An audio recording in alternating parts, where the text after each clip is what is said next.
My gloved hands scrape aside pale, crusted soil in a dead raised bed, then press into the same bed 24 hours later, now filled with dark, crumbly, living black gold that's ready to feed a new crop. By the end of this video, you'll know exactly how to take a tired, compacted raised bed and, in a single day, turn the top few inches into biologically active, nutrient-rich soil that behaves like fresh compost, without waiting weeks or months for a traditional pile to break down. First, we have to wake this dead bed up. I start by pulling every visible weed, dry stem, and leftover root mass from the surface, shaking off the soil and leaving only clean organic debris in a bucket. Then I take a hand fork and loosen just the top 3 to 4 inches of soil, breaking up crusts and opening air channels without flipping deeper layers. This tells me exactly what I'm working with. If the soil is pale, compacted, or smells sour, I know it's biologically tired and low in active microbes. This quick assessment sets the stage for turning it around in 24 hours.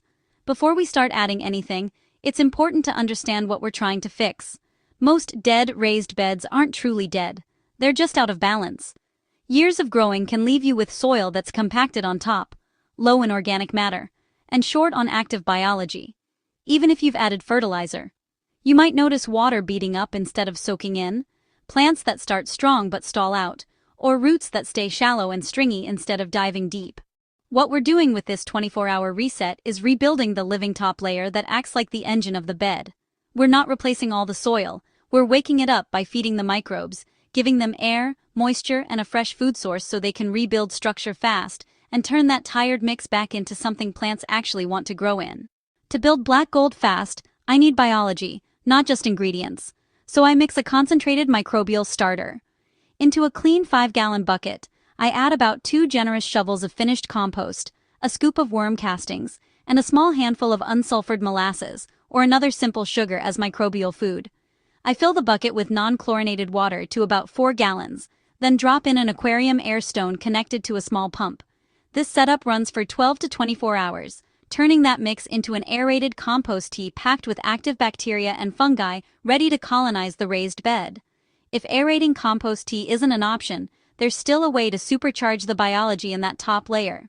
A simple non-bubbled soak made from compost and worm castings in a bucket of dechlorinated water can still act like a liquid extract of beneficial organisms and nutrients. It won't be quite as explosive as a fully aerated brew, but combined with a rich compost top dress, it can still jumpstart a tired bed. The key is using high-quality, mature compost that smells pleasant and earthy, not sour or ammonia-like, so you're multiplying the right kind of life. While the tea is brewing, I prep the bed's top layer with real organic matter. I spread 1 to 2 inches of finished compost evenly across the loosened surface, then dust a light layer of worm castings over the top like seasoning. If I have them, I also add a thin scatter of shredded leaves or partially broken down garden waste, avoiding anything woody or chunky that would take too long to break down. The goal here isn't bulk, it's to give the microbes a buffet of small moist particles they can colonize quickly and move through easily.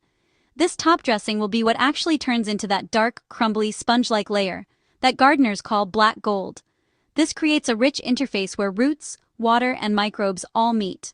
Once the compost tea has brewed for at least 12 hours and smells earthy and sweet, not rotten, I strain out the solids with a mesh bag or old paint strainer, keeping the liquid in the bucket. I dilute this tea about 1-to-1 with clean water to avoid overwhelming the microbes or creating a sticky layer on the surface. Then I slowly drench the surface of the raised bed until the compost layer is thoroughly moist but not waterlogged, watching for water just beginning to seep out of the drainage gaps in the bed.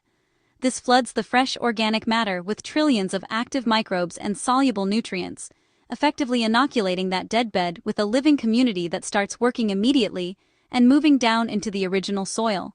To lock in that life, I create the perfect environment for those microbes for the next 24 hours.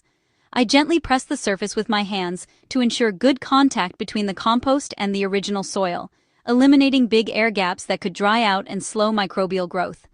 Then I cover the entire bed with a breathable mulch layer, either a thin layer of shredded leaves, straw, or even a sheet of unprinted cardboard with small holes punched through it so air and moisture can move. This cover keeps the surface dark, evenly moist, and protected from drying wind or harsh sun, giving the new microbial community ideal conditions to multiply and start transforming that top layer into black gold. Think of it as putting a warm, damp blanket over a sleeping sourdough starter so it can really come to life. Over the next 24 hours, the real magic happens below that mulch. If you were to lift it after several hours, you'd see the compost darker and more cohesive, and you might notice a slight warmth and a richer, earthy smell compared to when you started. The microbes are breaking down fine particles, binding them into aggregates, and coating them with organic compounds that help soil hold moisture and nutrients. The bed shifts from lifeless and dusty to moist, springy, and visibly more uniform, with fewer hard clods and more crumbly structure. You can often spot thin fungal strands or a light white fuzz on bits of organic matter, which is a sign of strong fungal activity, exactly what we want in a raised bed that behaves like a mini forest floor and supports deep, resilient root systems. At the 24-hour mark, I uncover the bed and test the result with my hands. The top 2 to 3 inches should now be darker than before, breaking apart into crumbly clumps instead of hard chunks or smooth plates. When I squeeze a handful, it holds together lightly but falls apart with a tap, and there's a deep, forest floor smell instead of anything sour or stale. If I drag my fingers across the surface, they should leave soft grooves, not scrape over a crust. For planting, I simply rake the surface lightly to even it out, and, if I'm direct sowing, I scratch in narrow furrows, while leaving most of that living layer intact so I don't disturb the new biology. This is our instant black gold zone, where roots will immediately tap into active biology and soluble nutrients, giving seedlings a strong start instead of struggling in dead, compacted soil. This fast reset doesn't just help the next crop, it also sets up the bed to stay healthier over time. A biologically active surface layer makes it easier for roots to follow old channels, earthworms to move in, and moisture to spread more evenly instead of pooling in a few spots. Over multiple seasons, repeating this process between plantings gradually builds depth, so that black gold layer sinks farther down into the original mix. Instead of constantly topping off with new bagged soil, you're training the bed to behave like a living ecosystem that improves itself each time you feed it well. To recap the process quickly, I cleared and loosened the dead bed, built a fast-brewing compost tea with finished compost, worm castings, and a little molasses, top-dressed the bed with compost and castings, drenched it with the aerated tea, then covered and protected it for 24 hours so the microbes could go to work. The result isn't months-old finished compost from scratch, but it is a freshly activated, microbe-dense, nutrient-rich top layer that acts like black gold for your plants. With this method, you can rescue exhausted raised beds between crops, transition from one season to the next without a long downtime, and keep them producing without starting over every season or hauling in expensive bagged soil. If this walkthrough helped you see how to revive your own tired beds in just a day, let me know. Give us a like so more gardeners can discover how powerful living soil can be. Subscribe if you want more real-world organic fixes like this for your garden, and drop a comment telling me what's currently sitting in your dead beds and when you plan to bring them back to life. I see every comment, and your questions often become the next experiment out here in the garden, so your feedback directly shapes the projects and tests you'll see in future videos.